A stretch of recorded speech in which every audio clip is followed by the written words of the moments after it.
Bonjour mesdames et messieurs, bienvenue à Hebdo4, votre émission qui traite d'informations locales. Voici le contenu de cette édition du 25 avril.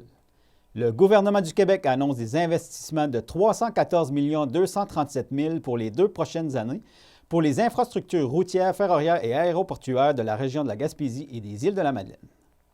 Conférence téléphonique de Mme Diane Leboutillier, députée Gaspésie-Îles-de-la-Madeleine et ministre du Revenu national, relativement au budget fédéral. CHNC déménage chez Studio à Passepébiac. Carole Cotton, le directeur général du Technocentre TIC, nous informe à propos d'une série de conférences sur l'heure du midi avec les thèmes en lien avec le numérique. Et Mireille Cyr, conseillère en loisirs, sport et activités physiques pour l'URLS Gym, nous parle du concours de bougeotte qui aura lieu dans le cadre de la Journée nationale du sport et de l'activité physique.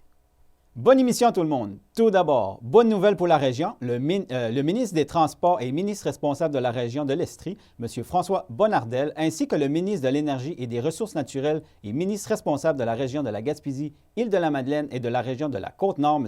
Jonathan Julien, ont annoncé des investissements de 314 237 000 pour les 2 prochaines années afin d'assurer le maintien et l'amélioration des infrastructures routières, ferroviaires et aéroportuaires de la région de la Gaspésie et des Îles-de-la-Madeleine. Laissez-moi juste vous faire un petit portrait depuis 2018 et le combat et le défi que j'ai depuis mon arrivée de réduire le déficit de maintien d'actifs. Il faut comprendre que dans le plan québécois des infrastructures à mon arrivée, pour le réseau routier, on avait des sommes, je vous fais un chiffron, d'à peu près 21 milliards qui étaient dédiés au réseau routier à notre arrivée. Et vous comprendrez, puis je l'ai dit sans gêne, le défi de réduire ce déficit et d'augmenter quand je dis augmenter notre réseau en termes de bon état, d'indice d'état gouvernemental, il fallait plus de sous, il fallait aussi être capable de réaliser ces travaux dans les prochaines années. Et je remercie le Trésor et les finances qui m'ont permis d'augmenter ces sommes qu'on a à donner sur les différents territoires de la province comme telle. Et on est passé de 20 milliards en 2018 à 28 milliards en 2021. C'est des sommes considérables pour réduire ce déficit. C'est bien beau de le faire sur le réseau supérieur, mais je vous fais une petite parenthèse sur le réseau municipal parce que le programme d'aide à la voirie locale était un autre programme qu'on devait bonifier pour être capable de réduire ce déficit puis d'être capable de dire oui, on prend connaissance et cause de notre problème sur le réseau routier supérieur, mais le réseau municipal, à mon arrivée, on avait une moyenne de 220 millions par année qui était dédiée à ce programme. On l'a monté à 470 millions. Donc, je suis très heureux. Je sais qu'il y a certains élus qui en ont bénéficié dans les 3 dernières années. Puis on va continuer de le faire pour être capable de réduire ce déficit de maintien d'actifs. Sans oublier le plan québécois des infrastructures, comme vous le savez, qui est passé de 100 milliards à notre arrivée à 135 milliards. Donc, une grande part de ces sommes sont dédiées au ministère des Transports pour, encore une fois, être capable de réduire ce déficit et de mettre à niveau, que ce soit notre réseau routier ou nos infrastructures, nos ponts et autres. Précisément, pour la Gaspésie et les Îles-de-la-Madeleine, pour les 2 prochaines années, je suis très heureux d'annoncer des sommes. Je vous fais un chiffron de 314 millions de dollars qui seront dédiés donc à la région Gaspésie-Îles-de-la-Madeleine pour les 2 prochaines années. Des sommes qui seront dédiées donc pour 107 millions de dollars pour le réseau routier comme tel, chaussées et autres, et de 68 millions de dollars pour les structures. Précisément, 137 millions de dollars, je fais encore un chiffron, 137 millions de dollars qui seront consacrés au projet ferroviaire et 2,7 millions pour le réseau, les projets aéroportuaires. On ne peut pas donner des sommes aussi importantes si nos directions territoriales, partout sur le territoire, et le ministère ne font pas le travail. Et je vous dis, je donne une bonne main d'applaudissement à la direction de la Gaspésie-les-Îles qui ont fait un travail colossal dans les 2 dernières années. On est passé d'un taux de réalisation sur l'ensemble du Québec de 91 % à mon arrivée en 2018 à 97 % en 2019. Et pour cette année, juste pour le territoire de Gaspésie-les-Îles, c'est un taux de réalisation aussi de 97 %. Donc, on peut leur dire merci d'avoir réalisé l'ensemble des travaux ou presque pour cette année. Précisément, je vais laisser Jonathan vous expliquer les projets qui seront faits cette année en réalisation et en planification. Puis je termine en vous disant un facteur de transparence pour moi qui est important, autant pour les élus que pour la population en général. Encore cette année, les gens pourront aller sur le site du ministère des Transports et voir sur ce site les travaux qui seront en réalisation cette année et en planification l'an prochain. Il y a plusieurs projets qu'on retrouve là, dans la planification là, des 2 prochaines années. Il y a des travaux d'empierrement là, à la base du mur de soutènement à la route 132 là, dans le secteur du pic de l'Aurore là, à Percé, c'est un exemple. On a le début de la phase 2 également de la reconstruction de la route 132 à Chandler, qui consiste justement à poursuivre la route dans le nouveau tracé afin de contourner le secteur résidentiel, de réduire le nombre d'accès également direct à la route. Donc, oui, la sécurité, oui, des travaux importants. Reconstruction également d'un empierrement le long de la route 199 aux îles de la Madeleine, dans le secteur de Pointe-aux-Loups. La poursuite du projet de réhabilitation du chemin de fer de la Gaspésie, c'est quand même une part importante, là, de mémoire 137 millions sur le 314. Donc, oui, c'est un lien essentiel, puis les investissements sont au rendez-vous. Alors, dans le contexte actuel, je remercie naturellement François et toute son équipe, toute l'équipe du ministère des Transports. Dans le contexte actuel, dans une perspective de relance économique, de voir en fin de compte des investissements nécessaires, mais aussi importants dans les régions du Québec, oui, ça entraîne la vitalité économique. Ça fait qu'il y a des chantiers routiers, ça fait qu'il y a des gens qui y travaillent. On en a besoin en termes de sécurité, en termes de transport. Et en plus, c'est tout dans l'intérêt des Québécois, dans le développement régional, d'avoir des investissements aussi importants. Alors, merci François. Honnêtement, en conclusion, notre gouvernement, là, on met tout en œuvre pour soutenir la relance économique des régions par de nombreux projets d'infrastructures, entre autres, dont les infrastructures routières. Je termine en remerciant à l'avance nos partenaires locaux, nos partenaires municipaux, les différents entrepreneurs du milieu qui vont contribuer justement à faire de ces projets qui sont annoncés aujourd'hui, de les réaliser là, de manière efficiente. Et on réitère que le taux de réalisation va être au rendez-vous. Alors, les annonces qu'on fait aujourd'hui vont faire une différence rapidement dans les 2 prochaines années. Merci tout le monde. Au lendemain de la présentation du budget fédéral, avait lieu une conférence de presse de la part de Mme Diane Leboutillier, députée de Gaspésie-les-Îles-de-la-Madeleine et ministre du Revenu national, sur le sujet. Bonjour à tous, puis merci d'être avec nous aujourd'hui. On a vu hier le budget qui est arrivé pendant. C'est important de le dire, c'est arrivé pendant la 3e vague et on sait très bien que les gens sont fatigués, les gens sont anxieux, puis je vous dirais même suite aux différentes consultations qu'on a dans le milieu, on a des gens aussi qui sont un peu effrayés de ce qui se passe actuellement.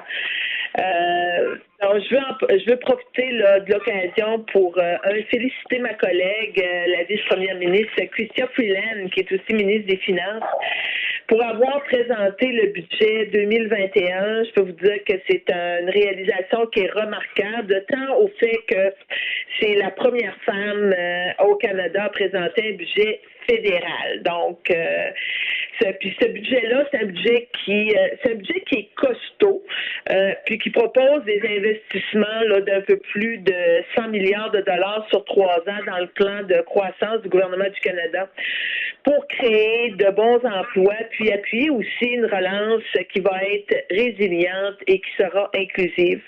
Je suis d'autant plus heureuse que de la place que le budget donne à nos régions. Il investit dans notre milieu, puis pour nous permettre de nous repositionner après la pandémie. Madame Freeland a souligné que le budget porte sur 3 défis fondamentaux.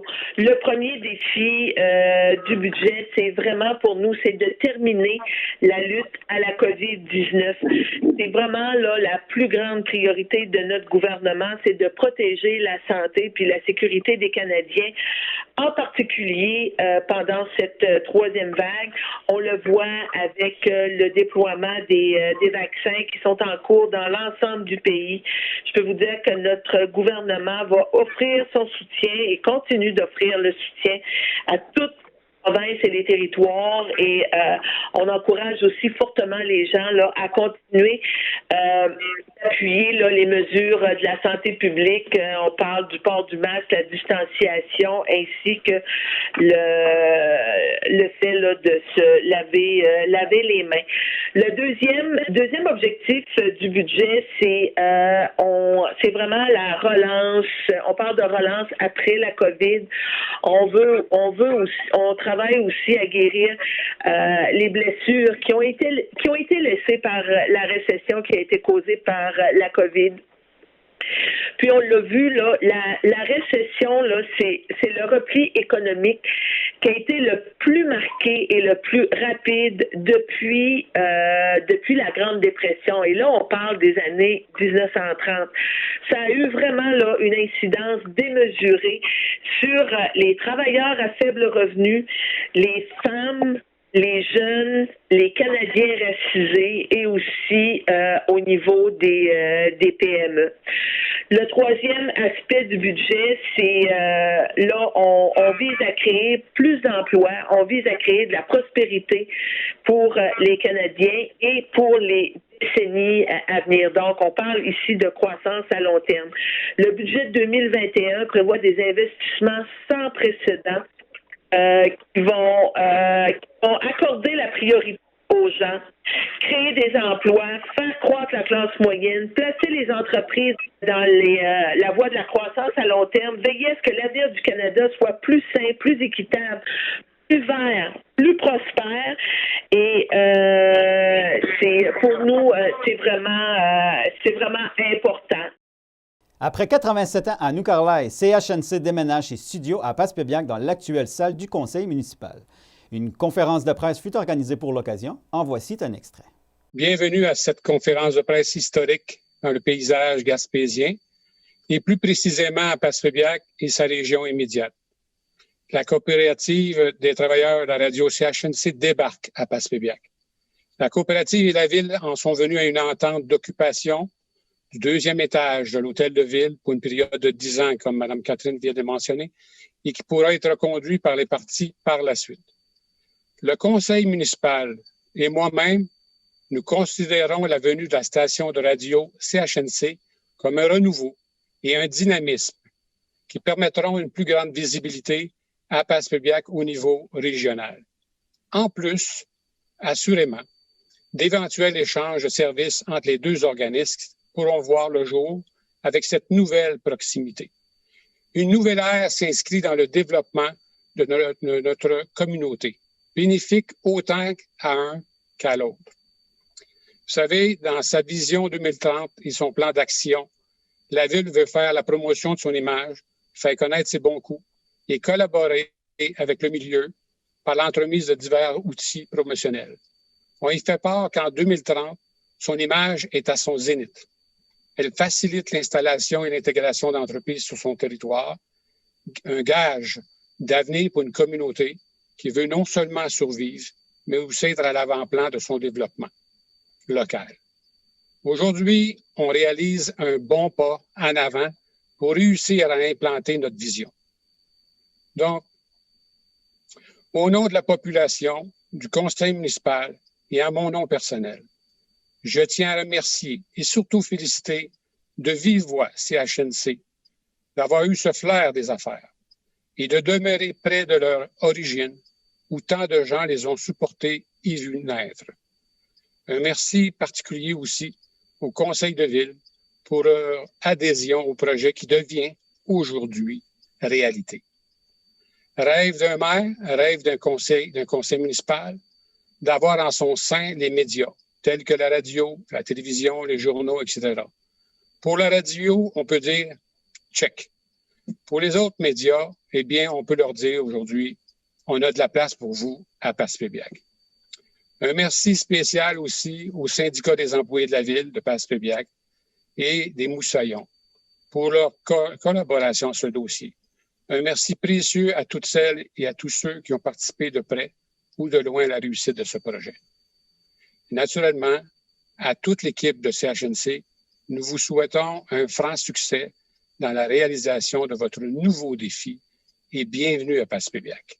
C'est un plaisir donc de me joindre à M. le maire Régent Bastien pour ce grand rendez-vous, je dirais, pour finaliser finalement cette épopée qu'on a établie, cette communication qu'on a établie ensemble. Vous savez que CHNC, maintenant, avec cette arrivée à Passepébiac, perpétue sa mission de divertir et informer la population du Sud et de la pointe gaspésienne, et même au-delà.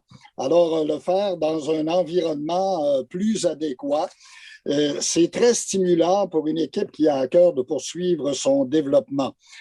Choisir la ville de Passepébiac pour la relocalisation des locaux de CHNC, ça a été motivé par la proximité avec un milieu culturel qui est dynamique, on s'entend, et ça a été également motivé par un emplacement enviable sur la route 132, sur le boulevard Gérardet-Lévesque. On sait qu'en dans le domaine du commerce, c'est important, on le dit souvent, la place. Alors, cette place-là est très bien située au niveau de la visibilité pour Radio CHNC. Et pour nous, ben, c'est un autre événement historique. Il y en a plusieurs qui ont eu lieu dans le passé, mais il faut considérer qu'au-delà de cet événement historique, il faut considérer que c'est aussi un accord gagnant-gagnant pour et la ville de Passepébiac et la coopérative des travailleurs CHNC. Je sais qu'il y a beaucoup de personnes qui sont intervenues, bien sûr, dans cette épopée. Et disons-le, bon, il y a M. le maire Bastien. Je pense également au directeur général de la ville, M. Daniel Langlois, les conseillers et conseillères de la ville qui ont appuyé l'avancement du projet qui, grâce à vous d'ailleurs, se concrétise aujourd'hui. Et je pense que nous avons là une communication entre les éléments principaux, donc autant au niveau média qu'au niveau des arts et spectacles, des municipalités. Bon, on est avec la ville de Passepébiac, ce qui n'empêche pas, bien sûr, d'être également très au courant de ce qui va se passer au niveau des différentes municipalités et villes. Alors, c'est un pas en avant pour CHNC, pour une équipe, une coopérative, donc, qui, je vous rappelle, est une coopérative de travailleurs. Et nous allons donc certainement profiter de ce qui s'en vient. Bien sûr, il y a un déménagement à faire et ce sera peut-être assez long, mais quand même, il y aura bien sûr des étapes à poursuivre et par la suite, on sera en mesure donc de faire réellement une belle relation. Donc, d'abord, entre la ville de Passepébiac, mais avec tous les élus et des gens qu'on dessert, autant au niveau de la Gaspésie, que ce soit le sud gaspésien, que ce soit la pointe gaspésienne, et même au-delà, comme vous le savez, avec les moyens technologiques d'aujourd'hui. Alors, c'est un événement réellement majeur et on en est très fiers à la coopérative. Et encore une fois, merci à la ville de Passepébiac de nous accueillir dans ses locaux. Le Technocentre des technologies de l'information et des communications Gaspésie-les-Îles propose une série de petites conférences sur l'heure du midi avec des thèmes en lien avec le numérique. Carole Cotton, le directeur général du Technocentre TIC, nous informe à ce sujet. Bonjour, M. Cotton. Bonjour, ça va bien? Ça va bien, vous? Oui, très bien, merci. Là, dernièrement, vous avez fait des midi-conférences. Pouvez-vous nous revenir un petit peu sur cet événement-là? Oui, bien, c'est tout nouveau. Le Technocentre a lancé une nouvelle activité que l'on appelle les midi-conférences. La première s'est déroulée la semaine dernière. On avait 3 sujets à l'ordre du jour des midi-conférences. On a parlé avec une organisation à but non lucratif, Drave Développement, qui sont venus nous présenter un peu leur vision de la création de richesses via les logiciels libres sur le territoire québécois. Pour peut-être verbaliser un peu qu'est-ce que sont les logiciels libres. Les logiciels libres, ce sont des solutions informatiques qui sont développées et qui sont libres de droit d'utilisation. Donc, on connaît tous, exemple, on peut donner un exemple d'un logiciel, on pourrait en nommer plusieurs, mais sans vouloir faire de publicité pour aucun. On connaît tous l'exemple de logiciels où est-ce qu'on doit payer des frais, soit pour l'acquisition du logiciel ou encore pour l'utilisation du logiciel, de cette solution-là. Alors que lorsqu'on parle de solutions libres, ouvertes, mais ce sont des logiciels qui sont développés ou des solutions dont les utilisateurs n'ont pas de droit comme tel à payer. C'est une communauté de programmeurs, d'informaticiens qui développent des solutions et qui permettent à cette communauté-là de partager la solution qui est développée sans avoir à défrayer des montants pour l'utilisation. Bien entendu, cette communauté-là se donne comme obligation de partager au sein des communautés les développements qui sont faits parce que chaque entreprise a accès à ce qu'on appelle l'arrière-plan du logiciel pour être en mesure de poursuivre le développement du logiciel. L'équipe de Draft Développement sont venus nous présenter cet élément-là. Le Technocentre, nous, on a parlé de 2 sujets qui nous tiennent à cœur. On a parlé premièrement d'une plateforme participative, la plateforme qui avait été développée dans le cadre de la stratégie numérique de la Gaspésie. Cette plateforme-là est un exemple concret, justement, de d'une solution libre-service. Parce que le Technocentre a utilisé cette plateforme-là, qui est une plateforme qui a été développée en Espagne par des gens de Decidim. Cette plateforme-là est utilisée partout à travers la planète. Puis, elle est même utilisée par le gouvernement du Québec pour ses consultations à l'heure actuelle. C'est suite à une discussion avec nous, à une présentation de comment nous, on utilisait la plateforme, que le gouvernement a décidé d'utiliser cette plateforme-là. Donc, c'est une plateforme participative qui permet au Technocentre de sonder les gens, d'emmener des personnes de différents niveaux à discuter sur différents projets. On peut aussi parler de mise en place de budgets participatifs. Donc, on sait très bien que de plus en plus dans nos municipalités, on voit apparaître des budgets participatifs, des consultations citoyennes en ligne, des participations dans l'élaboration de différents plans, différentes stratégies. Donc, on veut mettre cette plateforme participative-là à la disposition de l'ensemble du territoire, des organismes du territoire. Donc, on lance un peu cette nouvelle outil, cette nouvelle proposition de service au Technocentre pour les MRC, les municipalités ou tout organisme qui aurait besoin de consulter ses membres ou encore ses citoyens ou ses participants à différentes organisations. Donc, ça, c'est un des sujets qu'on a lancé également. Puis, on a parlé des tests TOSA.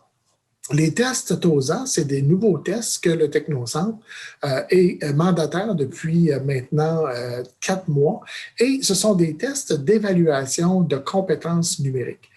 Très simple, ce sont des tests qui se font 100% en ligne, donc les participants peuvent les utiliser via un lien Internet qu'on leur fournit. Ce sont des tests qui coûtent environ 25 $ du test et qui permet à la personne de pouvoir avoir une évaluation de ses compétences sur différents systèmes. Exemple, toute la suite Microsoft Office, une partie des logiciels de programmation, des logiciels comme AutoCAD, même les compétences numériques. On parle même d'aller voir pour des compétences numériques, donc des gens qui voudraient connaître leur niveau de compétences numériques. Ce ne sont pas des tests qui permettent de passer, de réussir ou de ne pas réussir. Là. Les tests offrent la possibilité d'avoir, selon 5 niveaux d'évaluation, le niveau d'évaluation, où est-ce qu'on se situe? Est-ce qu'on est débutant? Est-ce qu'on a un niveau d'utilisation de base, opérationnel, avancé ou expert? Et par la suite, ces tests-là, après les avoir réalisés, on reçoit un rapport qui nous permet de vraiment nous donner exactement où on peut travailler pour améliorer notre niveau de compétence. Donc, c'est des tests qui sont disponibles autant pour les travailleurs qui souhaiteraient mettre ou ajouter à leur curriculum vitae des compétences établies selon des tests reconnus. Ce sont des tests qui sont utilisés aussi, j'oubliais de le dire, dans plusieurs commissions scolaires, voire même des cégeps au Québec pour l'évaluation des étudiants. Donc, ce sont des tests qui sont vraiment très, très, très renommés partout au Québec et même, je dirais, là, à travers la planète. Ils sont en français et en anglais. Puis, ces éléments-là peuvent très bien là, se passer par des employeurs qui voudraient, exemple, dans le cadre d'un processus d'embauche, faire l'évaluation de compétences pour 2 candidats pour faire une sélection, ou encore dans un objectif de développement de compétences de leurs employés, pour être en mesure de pouvoir voir comment ou quels sont les besoins de développement de compétences. Donc, c'est assez intéressant comme test. Puis, comme je vous dis, là, il y a une panoplie de types de solutions qui peuvent être testées à ce moment-là. Fait que ce sont les 3 sujets qu'on a traités lors du dernier midi-conférence. Le prochain sera au mois de mai. Fait qu'on peut voir que c'est quand même des sujets, mais tous des sujets qui touchent le numérique. Fait que dès que les sujets seront connus, parce qu'on est présentement pour parler avec certaines organisations pour venir nous présenter certains éléments, bien à ce moment-là, via nos médias sociaux, on avise les gens et l'inscription, c'est complètement gratuite. Ça se déroule de 11h30 à 12h30, puis tous les gens peuvent participer sans exception.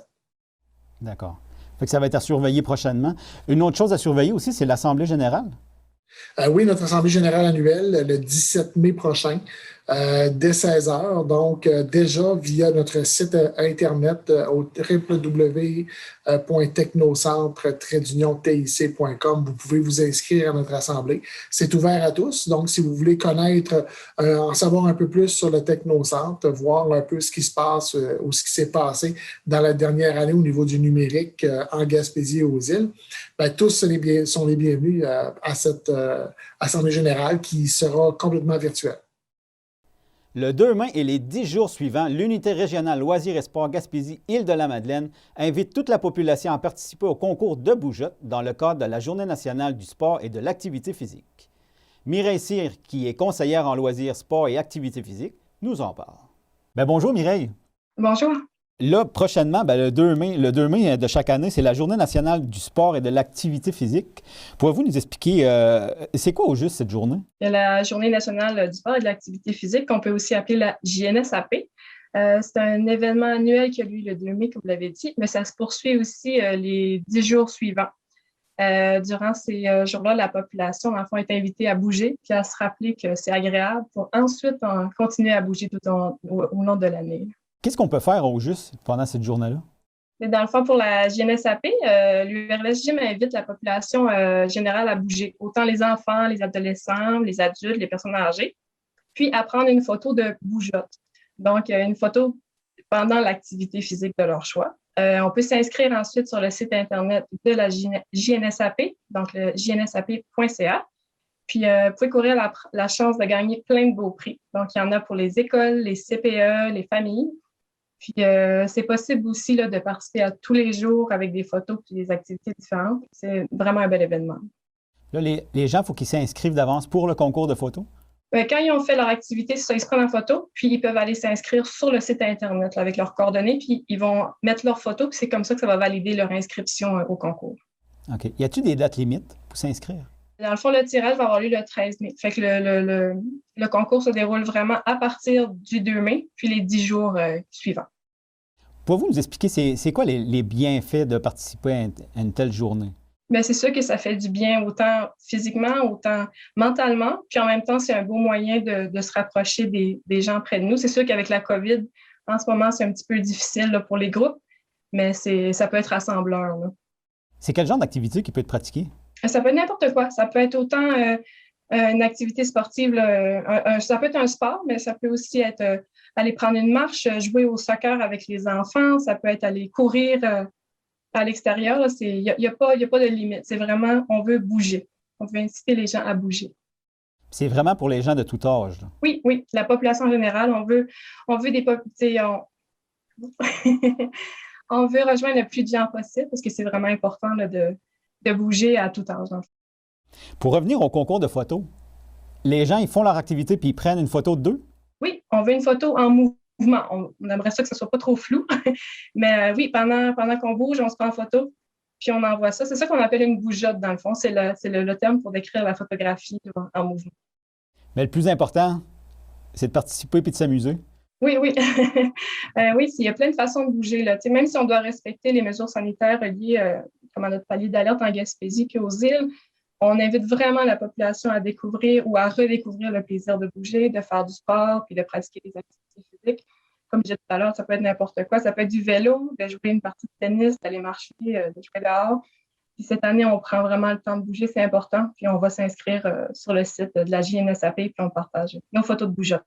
S'il y a des gens qui ont besoin de plus d'informations, ils vous rejoignent comment? pouvez me joindre au 418-388-2121 au poste 106. Puis vous pouvez même m'écrire un courriel mireille.cyr@urlsgym.com. Puis vous pouvez visiter le site de la JNSAP aussi, il va y avoir de l'information sur le site. Et voilà, mesdames et messieurs, ce qui complète l'édition de votre émission Hebdo 4 du 25 avril. Merci beaucoup d'avoir été avec nous et à la prochaine.